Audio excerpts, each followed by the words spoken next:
मुझे एक बार तस्वीर अगर आप समझा पाए कि रूस के पास किस तरह के हथियार और किस तरह से ये हमला जो रहा है, ये तस्वीर जरा आप समझा। जो हथियार समझाने वो आप समझाइएगा जी। विशंबर जी एक सेकंड बस ये तस्वीर आप समझा दीजिए, फिर सुरेश जी के पास आता हूं। बताइए ये जिस तरह से सिटी काउंसिल पर बिल्डिंग में धमाका हो रहा है, किस तरह के हथियारों का इस्तेमाल किया जा रहा है, कैसे टारगेट किए जा रहे हैं अलग अलग हिस्सों।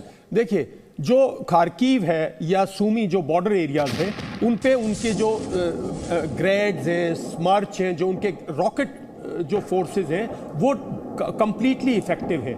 जो उनकी आर्टिलरी है, उनके जो 130 mm, जो उनकी 152 mm जो गन्स हैं वो कंप्लीटली इफेक्टिव है। अब उनकी मिसाइल्स भी है, शॉर्ट रेंज मिसाइल्स भी है। ये जो धमाके कई जगह वहां पे एयर स्ट्राइक्स भी हो रही हैं। देखिए ये 40-42 किलोमीटर है, इसके लिए रशियन एयरफोर्स को अंदर आने की जरूरत नहीं है। उनके पास भी है कि वो स्टैंड ऑफ डिस्टेंस से 30 किलोमीटर, हमारे पास भी तो सुखोई 30 है, हमारे पास भी तो है, हमारे पास स्टैंड ऑफ डिस्टेंस से हम भी फायर करते हैं। उन्होंने भी ये जो हमने अगर मिराज 2000 की बात करें तो वो 70 किलोमीटर जो फ्रेंच और हमने जो मिसाइल्स ली है जो इजराइल से वो 70 kilometre 60 kilometre stand of distance है। तो स्टैंड ऑफ से एयर से भी ये स्ट्राइक्स हो रही है। तो ये जो अभी ये जो धमाका दिखा है ये कोई भारी आर्टिलरी का 152 mm का गोला आके गिरा है। इसका मतलब खार्किव के बाहर आर्टिलरी डिप्लॉयड है, यहाँ ऑब्जर्वेशन पोस्ट है, वो गाइड कर रहे हैं इसको कि भाई ये यूक्रेनियन मिलिट्री टारगेट है।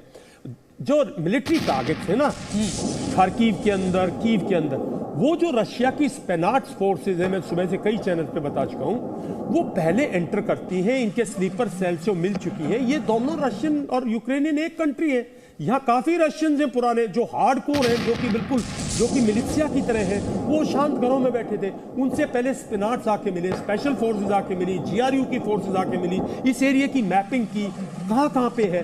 अब उसके साथ उनकी एयरबॉर्न फोर्सेस के स्पेशल एलिमेंट्स आके मिले होंगे 1-2 दिन के अंदर। अब एयर असॉल्ट डिवीजन आएंगे, आर्मर्ड डिवीजन आएगा, मैकेनाइज्ड हमले और तेज होते चले जाएंगे। हमला अब ये जो तेज अब बढ़ेगा, अभी तो असली हमला आना बाकी है। ये तो शुरू के एलिमेंट्स हैं, जो कि ये तो साइकोलॉजिकल प्रोपेगेंडा वॉरफेयर का जो एलिमेंट है, ये वो एलिमेंट है। जो असॉल्ट फोर्सेस हैं, जो कैप्चर फोर्सेस हैं, ये इन्वेजन फोर्सेस हैं, वो अब असॉल्ट फोर्सेस आएंगी।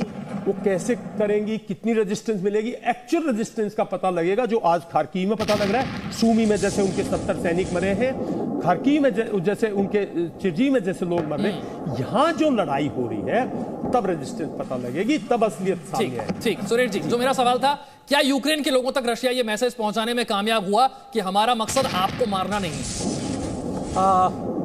जहां तक जो खबरें मिल रही हैं, अगर उनको देखा जाए और अगर देखा जाए कि यूक्रेन के लोग मोलोतोव कॉकटेल, पेट्रोल बम बना करके रशियंस के ऊपर अटैक करने के लिए वो कोशिश करेंगे या प्लानिंग कर रहे हैं, तो मैं समझता हूं कि मैसेजिंग में कहीं ना कहीं कमी रह गई है। यूक्रेन के लोगों को समझाने में ये अभी कुछ कमी है कि हमारा मकसद आपके ऊपर हमला करना नहीं है, हमारा मकसद नेटो को रोकना है।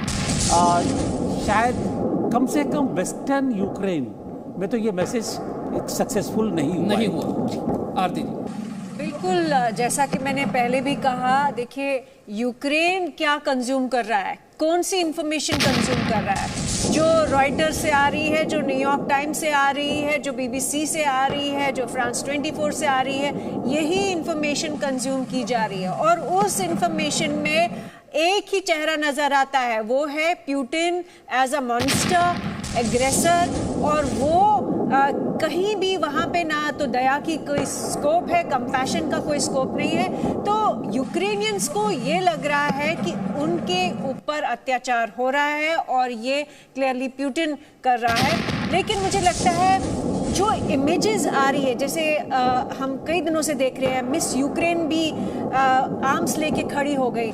और अगर अभी भी आप जो इमेजेस दिखा रहे थे कि शूटिंग हो रही है, वो ट्रेनिंग कर रहे हैं, तो कौन ये सब कौन शूट कर रहा है, ये सब वीडियोस कौन बना रहा है, इनके वो आर्म्स लेके, वो AK-47 लेके, ये कौन बना रहा है? सो क्लियरली जो मैसेजिंग की कोशिश तो यहां से भी हो रही है ना, मतलब तो क्लियरली ये है कि प्रोपेगेंडा मशीन। अब जरा विशंबर जी ये तस्वीर समझाइएगा, सैटेलाइट तस्वीरें जो आ रही हैं, जो बता रही हैं कि रूस के सैन्य वाहन कहां पर खड़े हुए हैं, हेलीकॉप्टर्स कहां पर हैं, फाइटर एयरक्राफ्ट कहां पर हैं, रूस के पास कितने सैनिक हैं, वो किस जगह पर हैं, सैटेलाइट इमेजेस एक बार फिर से मैं कहूंगा कि वो सैटेलाइट इमेजेस दिखाई जाए जहां पर रूस के सैन्य वाहन फाइटर जेट जो है वो नजर आते हैं। और विशंबर जी जरा समझाइए कि इतनी बड़ी संख्या में अगर सैटेलाइट इमेज में नजर आते हैं तो किस तेजी के साथ अब ये अटैक बढ़ने वाला है। ये तस्वीर देखिए, सैटेलाइट इमेज से जो कुछ इमेजेस आई हैं आपके यहाँ देख रहे हैं, कुछ जो हमने देखी हैं वेस्टर्न मीडिया में भी देखी हैं, कुछ मैंने रशियन वहां से भी कुछ तास वास से भी कुछ कलेक्ट करने की कोशिश की है। ऐसे लगता है जैसे जो वेस्टर्न डिस्ट्रिक्ट है ना, हम लोग समझने की कोशिश करें, हमारे यहाँ वेस्टर्न आर्मी है, नॉर्दर्न आर्मी है, ये आर्मी है, ऐसे उनके यहाँ वेस्टर्न मिलिट्री डिस्ट्रिक्ट है जो इस पूरे ऑपरेशन के लिए जिम्मेवार होगा मेरे हिसाब से। तो वेस्टर्न मिलिट्री डिस्ट्रिक्ट के अंदर 3 टैंक आर्मीज है, मतलब उनके पास हजार टैंक्स हैं, उनके पास मोटराइज्ड डिविजन्स हैं, उनके पास जो हम मैकेनाइज्ड इन्फेंट्री बोलते हैं उनके यहाँ मोटराइज्ड डिवीजन बोलते हैं, उनके यहाँ 2 एयर असॉल्ट डिविजन्स हैं, 1 एयरबोर्न डिवीजन है। तो ये मैकेनाइज्ड कॉलम जो है ये टैंक आर्मी लगती है पूरी की पूरी। उसके अंदर टैंक्स होंगे, उसके अंदर BMPs होंगी, उसके अंदर मोबाइल जो रॉकेट्स हैं जैसे BM-21 जो ग्रैड है उनका वो होगा, उसके अंदर स्मर्च नहीं होगा क्योंकि वो आर्मी लेवल पे कहीं पीछे रखा जाएगा। उसके अंदर उनकी गन्स होंगी, 152 mm 130 mm गन्स होंगी। उसके अंदर जो है उनकी एलिमेंट्स होंगे जो रैकी के एलिमेंट्स होंगे, उनके अंदर BTRs वगैरह होंगी, उनके मेडिकल फैसिलिटीज होंगे, उनकी रिकवरी फैसिलिटीज होंगी, उनकी सप्लाईज होंगी, जो कि बड़ी बड़ी गाड़ियां आप देख रहे हैं उनमें सप्लाईज होंगी। तो ये पूरी की पूरी आर्मी आएगी। जो आपने बेस किसी ने तैयार किया है उस बेस से ये फैन आउट करेंगी, किस एरिया को कब्जाना, किस एरिया पे आइसोलेट करना, किस एरिया को पूरा कीव आइसोलेट नहीं हो सकता साहब। दिल्ली में अगर भारत की फौज को कोई पीस टाइम में बोले कि आप इसको आइसोलेट कर दो, 10 दिन में उनको समझ में नहीं आएगा कहां लगाएं, कहां करें, क्या। ये उस एरिया को आइसोलेट करेंगे जो इनका इंटेंशन है, जहां से रूसी सेना नहीं जा सकती। आम नागरिक में एक आपने पीछे सवाल पूछा था रशिया का इफेक्ट हुआ या नहीं हुआ। एक चीज देखिए, एक मुल्क से कम भी 1 मिलियन आदमी ऑलरेडी छोड़ चुके हैं, राइट। तो कहीं किसी चीज का प्रेशर है, वो लड़ाई में नहीं उलझना चाहते, बच्चों को बचाना चाहते, एक तो वो है। दूसरी तरफ ये वो मुल्क है जिन्होंने सेकेंड वर्ल्ड वॉर में कीव में भी लड़ाई लड़ी है, 3-4 साल तक सिविल पॉपुलेशन ने इस तरह की, और वहां तो पूरे के पूरे 379 डेज तो सीज में थे ना, वहां तो कहीं से भी कुछ नहीं आया था। उन लोगों ने तो पता नहीं किस किस चीज का मांस खा के लड़ाई लड़ी है सेंट पीटर्सबर्ग में, और जो उस टाइम पे लेनिनग्राड था, वोल्गोग्राद में जो स्टालिनग्राड था, वहां पता नहीं सीज में। तो ये नेशंस इस तरह से कर चुके हैं, या लड़ाई लड़ते रहेंगे। ये मेरा सवाल जो आरती जी ने भी बात कही ना कि पेट्रोल बम बनाकर हमले किए जा रहे हैं, हथियार अपने हाथ में जो है लोग करेंगे। और दूसरी बात, रशिया में भी जर्रे में है, रशिया में भी रशिया के लोग भी इस युद्ध के खिलाफ खड़े हुए। भाई एक सुनिए, 3-4 मिलियन लोग रशिया की फैमिली में, अगर 10 की फैमिली है, ग्रैंड पेरेंट्स तक जाओगे तो एक आदमी यूक्रेनियन है। रशिया के अंदर हर साल 2-2.5 लाख यूक्रेनियन आके जॉब में ज्वाइन करते हैं। अगर वो थोड़ा बहुत शोर कर रहे हैं, और आप रशिया की देखिए पुलिस कैसे पकड़ के ले जा रही है। नहीं, थोड़ा बहुत नहीं, अगर आप सड़क पर उतरकर प्रदर्शन करने लगे तो रूस में आप कहां गायब हो जाएंगे आपको पता नहीं चलेगा। उन जगहों पर इतनी बड़ी संख्या में लोग इकट्ठे होकर रशिया का विरोध कर रहे हैं। नहीं करने दो। वो मैं एक चीज बोलना चाहता हूं विशाल, छोटी सी चीज। जी सुनिए। हाँ, बस छोटी सी चीज, मेरे ख्याल है आप ज्यादा समझा पाएंगे इसके बारे में। ये जो जिस तरह फॉर्मेशन चल रही है, मेरा मिलिट्री माइंड नहीं है, बस खाली मैंने ऑपरेशंस देखे हैं तो थोड़ा सा अंदाजा इसलिए आ जाता है। ये जो इस तरह के जो कॉलम आते हैं, ये पूरी फॉर्मेशन आती है, ये फॉर्मेशन आती है जब ओपन बैटलफील्ड हो और वहाँ पर जाकर के आपके पास चांस हो कि आप फॉर्मेशन से लेकर के उनको सराउंड कर सकें, अलग आइसोलेट कर सकें। खार्किव में आपने खुद ही कहा कि इस तरह की फॉर्मेशन कैसे आइसोलेट करेंगी, और ख़ास तौर पर जब इन इलाकों में जो इंडिविजुअल जो लोग हैं, इंडिविजुअल सिटीजन्स, वो खड़े हो जाए सामने। कल की खबर थी कि उन्होंने टैंक फॉर्मेशन के आगे अपनी कारें खड़ी कर दी। तो जब इस तरह की चीजें होनी शुरू हो जाती है तो दिक्कतें बढ़ जाती हैं। और आप कब्जा तो कर लेंगे लेकिन राज नहीं कर पाए। सवाल मेरा ये भी था कि कब्जा कर लेना और राज करना, वहां पर अपनी कठपुतली सरकार बनाना कितना आसान होगा। हमारी तस्वीर, उस तस्वीर के मैं आगे बढ़ाता हूं। उस तस्वीर में रशियन सोल्जर अपने उससे उतरता है, रशियन ऑफिसर टैंक से आराम से जा रहा है, लोगों से बात कर रहा है। मैं यही चीज कहने की कोशिश कर रहा हूं, क्या ये लड़ाई में पॉसिबल है? क्या हम ऐसे पाकिस्तान के उनके सामने कर सकते हैं? क्या हमारी फौज ने बांग्लादेश में जाके भी ऐसा नहीं हो सकता। ये देखिए, ये एक चीज दर्शाता हूं, खार्कीव का एरिया नहीं, वो सूमी का एरिया था मेरे ख्याल में, कल खार्कीव लोग बोले जा रहे थे। खार्कीव में तो 70% पॉपुलेशन रशियन है, वो रशियन भाषा बोलती है। ये खार्कीव जो है मिलिट्री इंडस्ट्रियल बेस है, यहीं से टैंक T-80 बनता है, यहीं T-84 बनता है, यहीं दुनिया भर के हथियार बनते थे, और यहीं से रशिया के भी स्पेयर पार्ट्स, क्या रशिया के, हम पिछले 2-3 साल तक तो यहाँ रशिया यहाँ से सामान ले रहा था।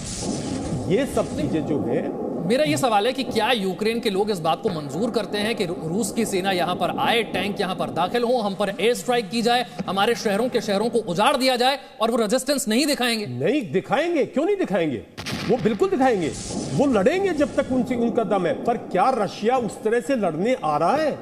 बात ये है, वो लड़ना चाहेंगे, आखिरी दम तक लड़ेंगे, आखिर वो देश है। ठीक आरती जी, मेरा ये देखिए अल्टीमेटली आप हमारा मीडिया भी जो है, इंडियन मीडिया भी जो है, वो क्या दिखा रहा है, वो यही इमेजेस दिखा रहा है जो वेस्टर्न मीडिया दिखा रहा है।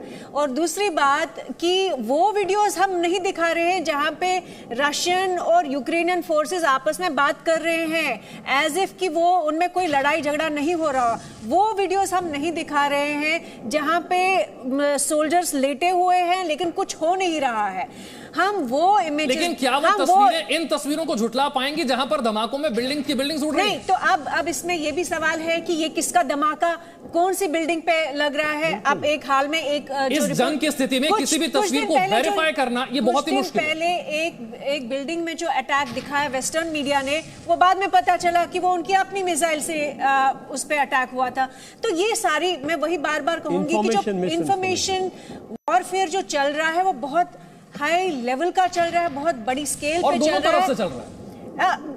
नहीं, इसमें एक पलड़ा बारी है, ये आपको एक्सेप्ट करना पड़ेगा, क्योंकि वेस्टर्न मीडिया की जो जाहिर सी बात है कि जिसने अटैक किया है उसका पलड़ा भारी यहाँ पर नहीं होने वाला। नहीं, आपको कॉन्टेक्स्ट समझिए कि रशियन मीडिया का इन्फ्लुएंस नहीं है। एक सेकंड के लिए आपको रोकना चाहूंगा, एक बार विशंबर दयाल जी से मैं तस्वीर समझना चाहूंगा। एक बार फिर से फुल स्क्रीन इस तस्वीर को दिखाते हैं। सैटेलाइट इमेज 64 किलोमीटर लंबा ये सैन्य काफिला रूस का, एक बार फिर से वो 64 किलोमीटर लंबे इस काफिले को हम दिखाने की कोशिश करते हैं, किस तरह से वहां पर सैन्य वाहन है, सैनिक हैं, और ये तैयारी रूस की जो है ये बता रही है। मैं वही बात कह रहा था थोड़ी देर पहले कि इसका मतलब जो उनकी टैंक आर्मी है, वो टैंक आर्मी अब बढ़ के कीव की तरफ जा रही है, नॉर्थ से जा रही है। ये नॉर्थ से कह रहे हैं, जो मैं 2-4 बार कई सोर्सेज से पता लगा लिया। अगर ये जो वो एक्सेस है, गोमेल से जो एक्सेस आती है, जो नाइपर रिवर के पश्चिम से जाती है, वेस्ट से जो आती है, इसका मतलब ये सीधे कीव जाएंगे। इसका मतलब कीव को नॉर्थ से, नॉर्थ वेस्ट से ये आइसोलेट करेंगे। मैं जब कह रहा था आइसोलेट, जरूर हर बिल्डिंग के पास टैंक खड़ा नहीं होगा, उनको पता है कहां से आ सकते हैं, कहां से जा। और देखिए कुछ बिल्डिंग्स, एक बात समझनी पड़ेगी, हम यहाँ रशियन सपोर्टर नहीं है, हम लड़ाई नहीं करवाना चाहते थे, हम नहीं चाहते देश में, दुनिया में, हम भी हिंदुस्तानी सब चाहते हैं देश दुनिया में शांति होए, लेकिन ये लड़ाई हुई है। हम तो सिर्फ डिसाइफर करके अपने दर्शकों को ये बताना चाहते हैं कि हो क्या रहा है, कल दुनिया में इसका क्या असर होगा, हमारा तो यही मकसद है। बिल्कुल। तो अगर ये मकसद है तो ये सोचना कि ये जितनी बिल्डिंग्स हैं सारी की सारी रशिया तबाह कर रहा है क्योंकि सिविलियंस को मार रहा, नहीं। पहले अपनी बिल्डिंग्स को अपनी फौज यूज करती है, डिफेंडर की। जो यूक्रेनियन फौज है वो दिल्ली कंटोनमेंट में, जैसे दिल्ली में रह रही है, लेकिन कर अगर भारतीय फौज को नोएडा को बचाना हो, अगर भारतीय फौज को नॉर्दर्न दिल्ली को बचाना हो, तो क्या करेगी? वो आएगी, देखेगी किस बिल्डिंग को वो ऑक्यूपाई कर सकते हैं। Presenting B News app available on Google Play and App Store. Download it now.